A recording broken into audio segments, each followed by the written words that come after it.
And during those 9 days, things have changed every single day. Wow. And everybody was like, well, I'm worried about things changing. Don't we need to have it just kind of solidified? And I said, life isn't solidified. Mm-hmm. And as long as we are letting our students be a part of this process, that's going to be some of the greatest learning that they'll see, is that you start out to do something and inevitably something's going to go wrong. Well, what are you going to do? Are you going to hang it up and say, I don't want to do that anymore? Or are you going to say, no, this is a good thing. Let's figure out how we do that. Hello, everyone, and welcome to the Brighter Together podcast. My name is Janet Courtney, and my special guest today is Shane Ogden. Shane is the superintendent at Park County School District number 16, and that's in Meeteetse, Wyoming. Shane, thank you so much for being here today. Thank you for having me. What a delight to be here. Awesome. And so we talked a little bit. You've got some amazing things going on where you are. Boy, we really do. It's such a great place to be. And truly, I think it's probably one of the hardest times ever in education. And at the same time, it's the most rewarding. We're really at that cuspus of being able to leave educating kids for our past and educating them now for their future. And that's a future that we don't even know. And so excited for sure. So excited about the prospects of being able to build an education system that is student-centered, student-focused, and providing students with a voice in their own education. That's one of the greatest things that I think our teachers here at Meeteetse School is really building, is they're building a structure where kids not only have say and voice in their education, but they're also developing ownership of their education. That's really, really great. It's necessary, right? Totally. Yeah. As we start to think that we don't know what jobs are going to look like next year, let alone, in 14 years when students are graduating from pre-K, that we've got to really start focusing in on skills rather than content. Mm-hmm. Mm-hmm. And that's flipping education on its head. It really is. It's tough. There's a lot of mindsets, and we were just talking today with some other educational leaders here in Wyoming, and so many of today's educators, and much more so yesterday's educators, became educators because we figured out the education system. Mm-hmm. We thrived in it, and now we're asking those very people who thrived in a traditional setting to start thinking outside the box, or if we have to stay inside the box, let's at least explore every nook and cranny of it and every corner to make education what it really should be. Mm-hmm. Yeah. And it's a different box. It's not even the same box anymore, right? That's so true. Yeah. And change is hard for people, and I think that the older that we are, the harder, but kudos to you because you've recognized it. I'm going to be 58 next month, and I'm like, where did that go? Right. And yet here I am. I run a tech company. My kids and my husband love to tease me that of all the people that are the least technical in our family, I'm the one who's the CEO. Well, I'm the speech therapist, and I'm the one that God gave the vision to. So there you go. Right. I love it. Yeah, it truly is. It is a different box. Yeah. And when we start thinking about it, one of the things that we have just implemented, we're on week 3 of being a project-based learning school. Uh-huh. And oftentimes we'll have people say, so is that just your elective courses that you're kind of going project-based? And we're like, no, we're 100% on board. And where that all generated was our school board, go back to 2017. And they were already listening to industry leaders that said, we don't care if kids have calculus. We don't care if kids understand Shakespeare or not, or any dead white guy, because that's what we love to teach in English language arts. But what we need is critical thinkers. Yeah. We need problem solvers. We need people who can communicate both face-to-face and virtual and through written and spoken word. And we really have lost creativity in our education system. True. And that's a piece that I think industry is still asking for, is we need to have kids that think also outside of the box, Hmm. that can create solutions to those big, hairy, audacious problems that we all face in life. And I think that there's no better generation for us to transition to that thinking than today's youth. Yeah. I think that they really are going to be the key to our success in the future, and we better stop thinking about things in a traditional way if we want to survive as our own civilization and states and Right. nations. Yeah, for sure. Kudos to you guys. That's amazing. As you were saying that, I was thinking about, we live in Texas, so SpaceX, and my Yeah, husband loves to get on X and watch when they're doing a launch, because we're in Corpus Christi. We're close enough that we can, when it goes up, we can see it. It's out, yeah, see the smoke trail or whatever it is, the right. from the engines, and he loves to get out there on the back deck and as because it's live, but the Yeah, thing that is really neat about it is these people that are talking and commenting and explaining what has happened, they are young people. They yeah, are the people, the exact people that you're talking about. These are smart people yeah, who are the critical thinkers, and they are so excited right. about what they're doing. And that is one little sliver of exactly what you're talking about. Yeah. Yeah, So we cool. for too long we have I think in the traditional setting of school, it's always been about routines and procedures. Mm. And as a result of that, it's no um I'm not surprised that in the United States the frontal lobe develops slower in our kids than it does in other nations. Oh. There's some great brain research out there that talks about that it is slower in the United States than elsewhere. And I think part of that is because we teach kids this is how you line up to go to lunch. This Mm. is the way you have to sit. This is the way you have, and that all starts in our schools. Mhm. And we have completely destroyed creative genius in our kids by telling them that there's a uniformed way to do everything. And Ah, that's where we've got to break those chains. And we've got to say, you know what? God's blessed you to be you. right. And we need to make sure that we're fostering who you are and who you were made to become, and stop putting barriers in the way of kids by set routines and procedures. And we still get that that's a part of life and we have to have some of those. Some of it. Yeah, some of it for But when sure that's your is. whole life, starting at Uh-huh. age 5, Right. and that's what you're getting for 6.5 to 7 hours a day, that's pretty hard to overcome. So that's one of the things that we want to do is break that chain that has been around kids and not allowing them to express their own creativity. So take me through the process. You said it started in 2017. Yeah. What were some of the major milestones for you guys to get to where you are today? Oh, great question. I think that the biggest milestone that we had actually occurred during COVID. Oh, okay. And so, we start talking about all of this in 2017. The board gives us our charge. We get working, and we said we're going to tackle creativity first.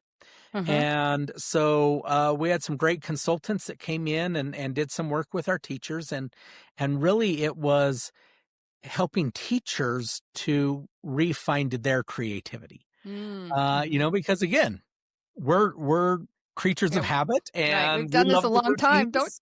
don't move my Right. cheese. Don't That's change right. me. Yeah, Totally. exactly. And so, that was our push. And we were getting someplace. And then COVID hit. We're very blessed that we live in Wyoming because we were only not with kids from mid-March until the end of that school year.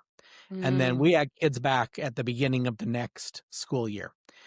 Because we're so small and we were blessed to be in quite a large building for our student population, Mm-hmm. we didn't have to wear masks all the time because we could space ourselves and still meet whatever health guidelines we Requirements. were Yeah. being given. Don't get me But started. Don't get me started. me as I'm well. gonna zip it right there. Okay. Me as well. Uh, but still maintaining what we were told we had to in Right. order to Yeah. have kids in school. We're like, Absolutely. you know what? No, that's not good. We need to see faces, and we need to. So we didn't say everybody needs to wear masks and stuff like that. But what we found during that time was that we had students that still wanted to wear their mask because that was a protection for them. Hmm. And it wasn't a health protection, it was an emotional protection. Yes. It Mm-hmm. was for them to hide who they are. And we just said, we have just damaged an entire generation Mm-hmm. by allowing them to hide behind a mask. Mm-hmm. And so in that we said, okay, how do we change that for Meeteetse? Mm-hmm. And so we dug back into the creativity side and we said, okay, we're the smartest people in our community to solve this problem, right? Right. Because there's brilliant people everywhere, but in your community, whoever's working on that has to be the smartest people on that idea. Mm-hmm. So we kind of just said, what is it that we need to be doing? And that's when we really started to think about student-centered practices.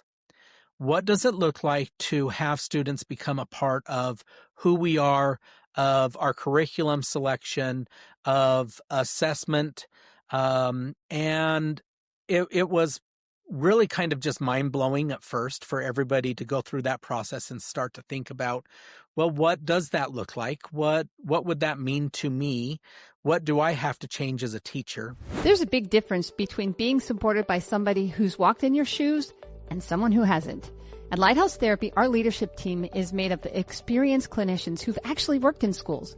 We understand the pressure you're under and what real support looks like. That's why our therapy solutions, whether it be virtual, hybrid, or in person, are built with you in mind. No complicated systems or red tape, just streamlined support and seasoned therapists who are ready to make a difference.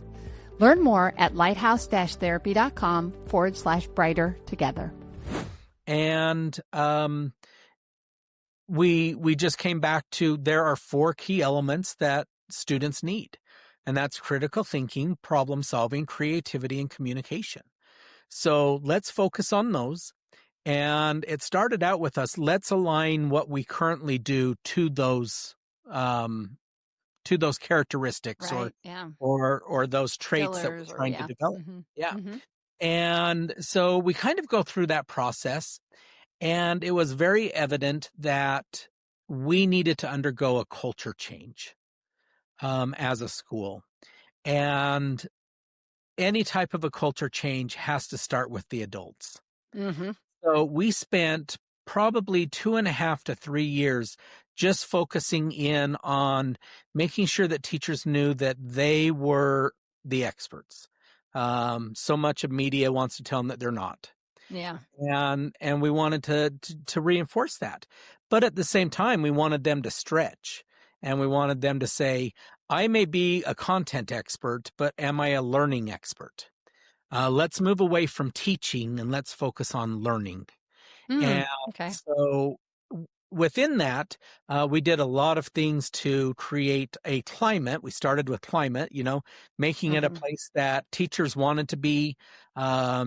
We were able to, our school board has always been so supportive, and we had to use some attrition of teachers, but we're able to provide some increases in salary over the years that kind of didn't make us completely competitive with our neighbors because we're so small, Yeah. but brought us closer and accentuated on the positive things. And what happened was the teachers just bought in, and I hate that word, to buy in. Yeah. But Really, it's important. It's they took important. ownership Yeah. of Yeah. Oh, good. Yeah. There you go. That's better. and Yeah. so they did. They took Mm-hmm. ownership of it, and they were able to say, "I'm going to be there for my neighbor."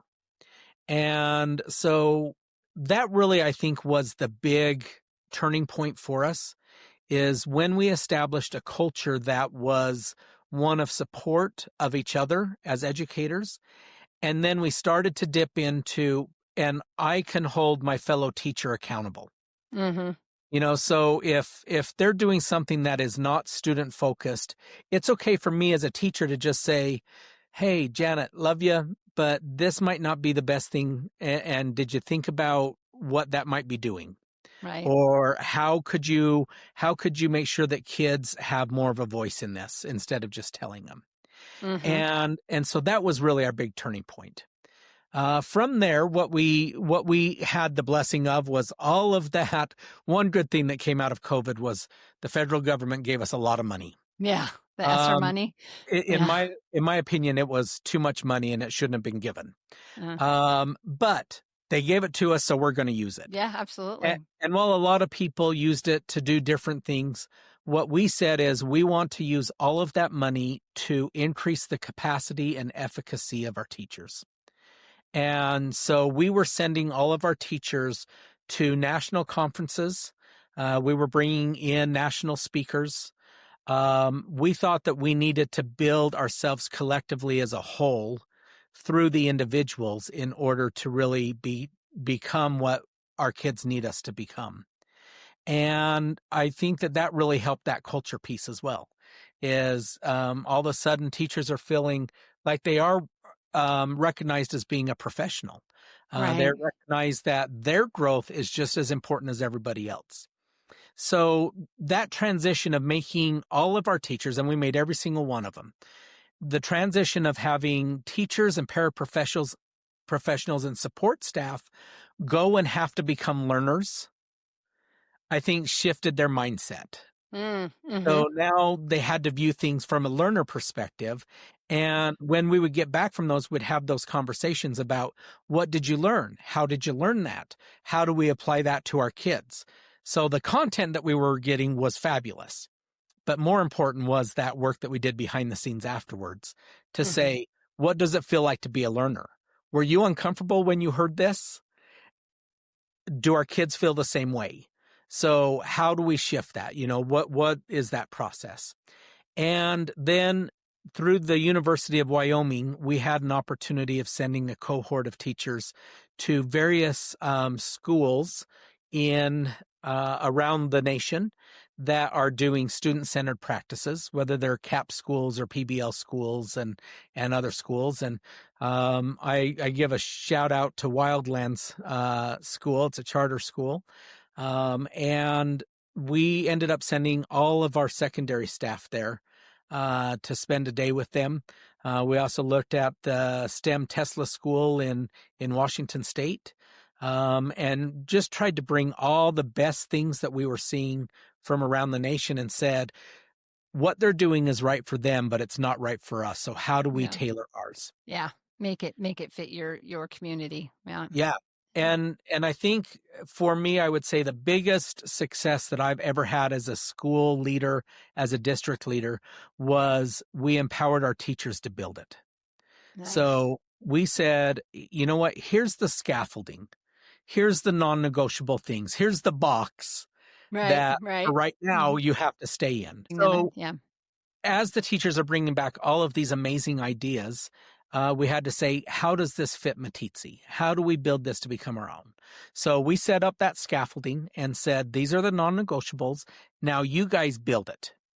And so starting about November of 2024, our teachers started collaborating using their professional learning community time to develop a system that would be truly student-centered. And what they decided was it was going to be a project-based learning model. It made sense for us to incorporate nature and community and all the things that we feel like we could do through project-based learning. The other thing that led us towards project-based learning is, for a long time, ever since I've been here, we've been advocating that the state test, although the state says we have to take it, there has never been a student who has received a scholarship or a job offer or anything else from how well they did on a one-day state test. Right. And so we still want our kids to excel and do well on that, which Mm-hmm. traditionally we really have. But at the same time, it's the skills that get them there that's the important part. It's not the Mm-hmm. content. Right. And so they're like, well, that makes sense. If that's our philosophy and we're worried more about kids building these skills that we've been talking about, then we need to create our progression skills based around those skills and then find out how do we support those skills with our curriculum. And I think that Mm-hmm. that's the thing that really switched in thinking, is because usually we take our curriculum and how are we going to assess it, or how are we going to do this? No, let's talk about projects and how do we fit curriculum within those projects. And now what it develops is a system that is cross curricular. So a kid doesn't have to do a project for every class. They might be doing one big project towards the end of the semester that incorporates 4 or 5 of their classes, and alleviate some of that stress and anxiety that our kids are experiencing and facing. So Yeah. again, we're just at the beginning stages. We did 3 weeks of piloting this at the end of the school year. We learned a lot from that, spent a lot of time over the summer developing how we would roll it out. And it has only been rolled out, I think we counted, we're on day number 9 of actually having school this year. And during those 9 days, things have changed every single day. Oh, wow. And, everybody was like, well, I'm worried about things changing. Don't we need to have it just kind of solidified? And I said, life isn't solidified. Mm-hmm. And as long as we are letting our students be a part of this process, that's going to be some of the greatest learning that they'll see, is that Yeah. you start out to do something and inevitably something's going to go wrong. Well, what are you going to do? Are you going to hang it up and say, I don't want to do that anymore? Or are you going to say, no, this is a good thing. Let's figure out how we do that.